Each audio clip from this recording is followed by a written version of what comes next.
All right, welcome in Friday afternoon. We are rapidly approaching 49ers Packers, and the Brock Purdy discourse, which has never been good, has been rapidly devolving into something embarrassing. I honestly don't get it, but what I can do is just present the facts of the situation regarding Brock Purdy to illustrate how brazen and how just really out of left field this criticism of him is, because he is literally putting up a historically good season. Anybody who knows football, who watches football, and then can quantify what's happening somehow statistically will recognize that he's head and shoulders above what the rest of the league has seen this year, that he's in there in the top five with what he's done in 2023. Yet he continues to receive pot shots left and right from all different angles in an obsessive kind of way. It's really, really weird. The need to denigrate what Brock Purdy has done this season has really, I think, taken a bite out of the appreciation that we should be having as sports fans, as people who watch this great sport of football for what he's done. And it's been unique this year. So, anyway, I wrote this up on The Athletic today because Matt Schneidman, who's our great Green Bay writer, and we had a little back and forth piece where we were previewing the game. And then he asked me about the notion that Purdy is only good because of his supporting cast. And he asked me about that notion and if it's correct or not. And I said, and I quote, "It's very misguided because that entire premise is flawed. Football is the ultimate team sport. 11 men all have distinct jobs, and it's necessary for all of them to work cohesively for an offense to maximize efficiency. So every quarterback is a system quarterback because that's just the nature of football. The top performers at the position invariably mesh with their play callers and their weapons." So, with that out of the way, let's just take a look at the tape and the data that allows us to quantify what's happening on that tape. A lower percentage of Purdy's pass yards have come via yards after the catch than any of the recent MVP winners, including Patrick Mahomes. So, are we going to say that Mahomes is only good because of his supporting cast? Of course not, because we understand that quarterbacks should be judged by how they operate an offense. And setting up a supporting cast for success is the fundamentally central part of the QB job description. Purdy's big time throw rate, tracked by Pro Football Focus, ranks in the NFL's top five. As Matt mentioned, he's also ranked at the top of the league when pressured, a testament to his quickness, elusiveness, and general command of the position.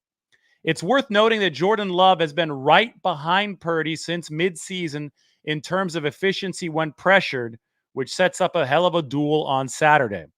And Purdy, with his 63.8 completion rate on throws 20 or more yards downfield, has also delivered the most accurate deep passing season that PFF has ever recorded. The 49ers offensive line also ranks at number 20 or lower in every single pass protection metric. And that should finish off the narrative that we're debunking here. Purdy is actually overcoming less than ideal scenarios in many cases. And that's why he trailed only 2004 Peyton Manning, 1984 Dan Marino, and 2011 Aaron Rodgers in the adjusted net yards per attempt index this season. We've seen a special level of efficiency that's possible only in the presence of high-level QB play. And with that, I leave you with this. This is the adjusted net yards per attempt index, full season NFL history. As you can see, when we adjusted net yards per attempt, which includes touchdowns, interceptions, yards per attempt, sack yardage, you name it, when we adjust it for era, the only seasons better than the one that we saw from Brock Purdy are 2011 Aaron Rodgers, 1984 Dan Marino, and 2004 Peyton Manning. '07 Tom Brady, that was the 18-1 season, was actually worse than what we saw from Brock Purdy this time. And guess, all these guys had tremendous weapons. '07 Tom Brady had Randy Moss. Would have been considered the greatest team of all time had they finished the Super Bowl. So when you have this, when you have this kind of historical context, why can't people appreciate it? What happened to appreciating the sensational underdog story? From pick number 262, enough people didn't believe in him to let him fall to number 262. From that to the elbow injury to delivering at this level, why isn't this universally appreciated? It really doesn't make sense. It's not only discredited, well, not really discredited. People try to discredit it. It's not only an attempted discreditation, but it's also the whole notion that the other playoff quarterbacks are somehow in a league above Brock Purdy, in a different league than Brock Purdy. Well, I'll tell you what, they are in a different league than Brock Purdy, but it's in the opposite way of what Brock Purdy's critics allege. His critics say that the other 7 playoff quarterbacks are somehow a tier above Brock Purdy. I would offer to say that based on 2023 performance, the other 7 playoff quarterbacks are in a tier significantly below Brock Purdy. His adjusted net yards per attempt over 9 this season. That's only been done a handful of times in NFL history. There wasn't another quarterback above 7.5 adjusted net yards per attempt. That is a massive gap between one Brock Purdy and the rest of the NFL quarterbacks. So let's add some intelligence back into this Brock Purdy discourse. Just because people haven't watched him play and don't know what they're watching doesn't mean that it's a legitimate point. Whenever you have the tape and the numbers unified, telling you the same thing, that this quarterback has been really, really damn good. He's an elite processor. Obviously, he's got the very quick ability to burst out of the pocket. He's elusive in the pocket. When he's able to combine his mental skill set with his physical skill set, his anticipatory skills, then we can appreciate what's happening out there. The combination of all that Brock Purdy is bringing to the table within the context of the 49ers offense and Kyle Shanahan, who obviously does such a great job with quarterbacks, and the weapons that the 49ers have in the ultimate team sport, the 49ers are getting this type of efficiency. Brock Purdy on the very top right, accuracy and efficiency on the XY graph. Right there with Jordan Love. This is since week 9 because I was trying to be fair to Jordan Love and show how good he's been since midseason. So tomorrow is going to be a really, really fun matchup between these two. Hopefully that puts it to rest once and for all. This might too. Look at how good the 49ers offense has been, and Purdy is the one helming the show. Those of you who appear frequently on the show, you like the food? Well, here's Deli Board, the 49er from Deli Board, an aptly named sandwich. Brisket and pastrami. I added some avocado, and they've got their board sauce on there as well. It is one of the best sandwiches in the world. San Francisco might be the best sandwich city in the world. So you go to Deli Board over on Folsom. You can enjoy the aptly named 49er. They said that they've been getting a lot of 49ers fans actually coming in today in anticipation of the playoff game. But it is an awesome sandwich, and I enjoyed it very much for lunch today. The 49er from Deli Board. Anyway, that is the look at what's happening right now in 49ers land. The Packers were talking some trash earlier this week about Brock Purdy being a turnover machine when he's pressured. He's actually been the most efficient quarterback in football when pressured. So that didn't make a whole lot of sense. None of this stuff is based in truth. It's all just some fantasy land vision of what people think Brock Purdy is. But the people who actually understand football and actually watch him play realize he's the closest thing the 49ers have had to Joe Montana since Joe Montana. And he's put up better numbers than Joe Montana ever did this season. You look at the era adjusted numbers, that tries to take into account the fact that Montana played in a much tougher time for opposing quarterbacks. Well, you see this and you say, well, geez, what Brock Purdy did is even doubly impressive over what I thought before, because it's only 04 Manning, 84 Marino, 11 Rodgers, and 07 Brady who are in the same breath as him in terms of the adjusted figure of adjusted net yards per attempt. Truly sensational what we're seeing, and I think it's time, just as people who observe this sport, to be more tethered in reality, to actually follow the facts, to follow the truth, and realize that normally underdog stories that are this sensationally good, like the one that Brock Purdy has put on this year, normally they're appreciated. Last I checked, Rudy is one of the more famous sports movies of all time. And that was a guy who got like 2 snaps for Notre Dame at the end of his senior season. Brock Purdy is a starting quarterback in the National Football League at the helm of the most powerful roster in the National Football League, delivering some of the best numbers in NFL history. So if you can approve of and respect what a bench warmer did for Notre Dame back in the 1970s, I think that you can approve of and respect what an NFL MVP candidate is doing for the San Francisco 49ers here in the year 2023. Why don't we open it up to a quick 49ers Q&A? And when that 49ers Q&A is done, I'm going to move on to the next part of my day. We're still waiting for any potential 49ers transactions. I would expect the 49ers to activate George Odom from injured reserve because that has been their plan. So unless something went sideways there, 49ers will have to jettison a player or put somebody on IR. I don't know if there's any injuries that have popped up, but they're going to have to make room for the safety and special teams ace George Odom on the 53-man roster before tomorrow. Greenlaw is indeed looking good to go for tomorrow.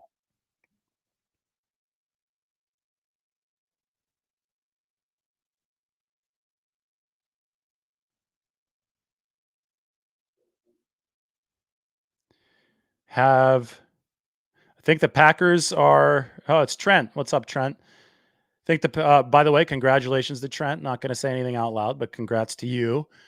Think the Packers are really going to headhunt Purdy? I don't think so. I think that was something that Mark Chmura said on a radio show, and that even his co-hosts were like, "Dude, what are you talking about?"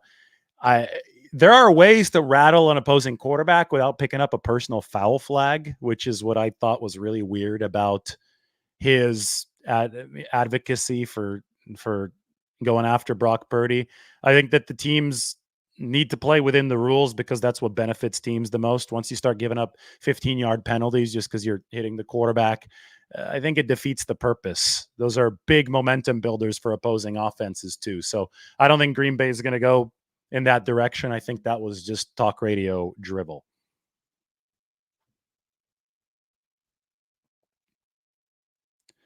Oh, I would think that Jair Alexander's playing it. He might be officially listed as questionable, but it would shock me if he didn't play. Top cornerback for the Green Bay Packers.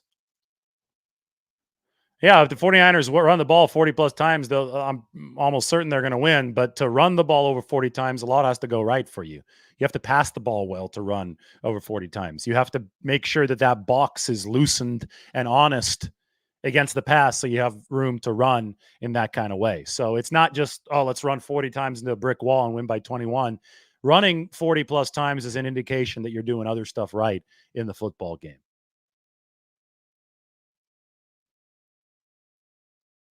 I don't think Armstead will be on a snap limit. I think the 49ers are ready to play him. And I think that you in general would like your defense to rest on the sideline. So that's why you try to possess the ball offensively.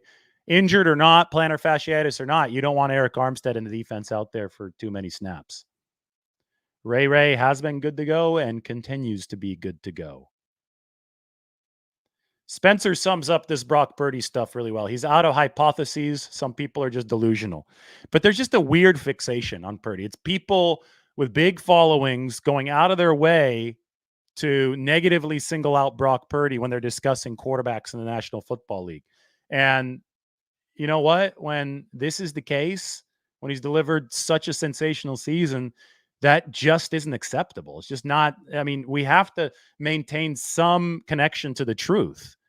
We absolutely have to. That's my responsibility as somebody who's reporting on this. Because if I don't do it and there's nobody else doing it, if there's nobody else trying to maintain a firm tether to the truth, then these narratives that are completely fabricated coming out of thin air are going to become realities in people's heads. But they're not the reality in real life. The reality in real life is that what we're seeing from Brock Purdy has been special this season, and it should be appreciated.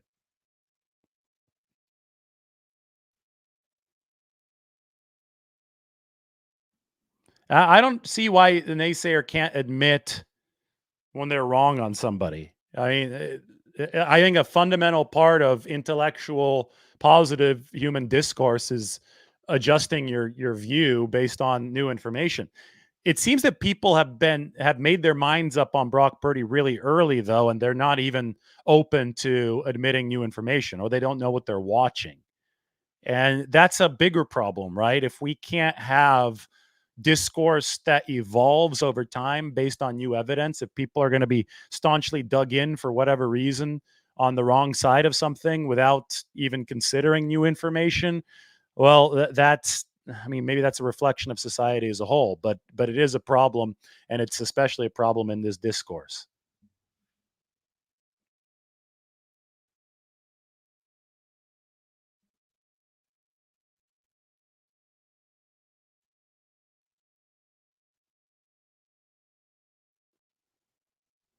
Scouts do not want to admit when they're wrong. But why not? These scouts are wrong every single year on a very large amount of the picks. It's an inexact science. Like drafting is an inexact science. Anybody who's pretending that it is an exact science and that missing on a quarterback is somehow an exception to the norm is completely misrepresenting how the draft works. It's a crapshoot. So it's okay if you missed on Brock Purdy. For the 49ers, they love it because now they have him. But it's not like if it was that easy to go hand pick somebody with those kind of processing skills that can become a star like Brock Purdy. If it was that easy, every team would be doing it every year. But they're not, because again, it is a crapshoot, and scouts can still be good at their jobs even if Brock Purdy slipped under the radar, because Brock Purdy is an exceptional talent. And I get it. Projecting quarterback talent from college into the pros is probably one of the harder things to do in professional sports, because the processing speed is such an important component, probably the most critical component of success at the NFL level. And you can't really measure that. Maybe now with the quantitative analysis that they're doing with the S2 cognition test, maybe you can measure it in a somewhat of a reliable way, but it really is hard to look at college tape, which is happening at a different speed with different schemes, and apply it forward to the pros, which is why quarterback scouting has been such an inexact science.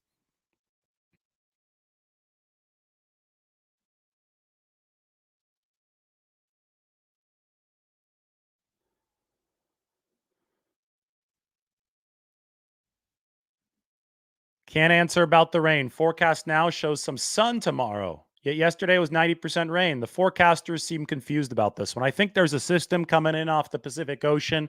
And the question is, because the wind is blowing northeast, so it's blowing it up toward Portland and Seattle. They get a lot more rain than we do here in the Bay Area. I think because of that dynamic, there's uncertainty about how far north this storm system is going to blow. There's a chance that it just blows on out of this area, or it could still hit the area and still cause some rain tomorrow.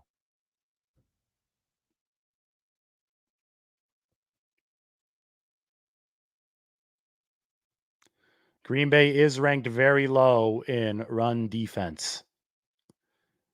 Number 27 or number 28, depending on which metric you look at.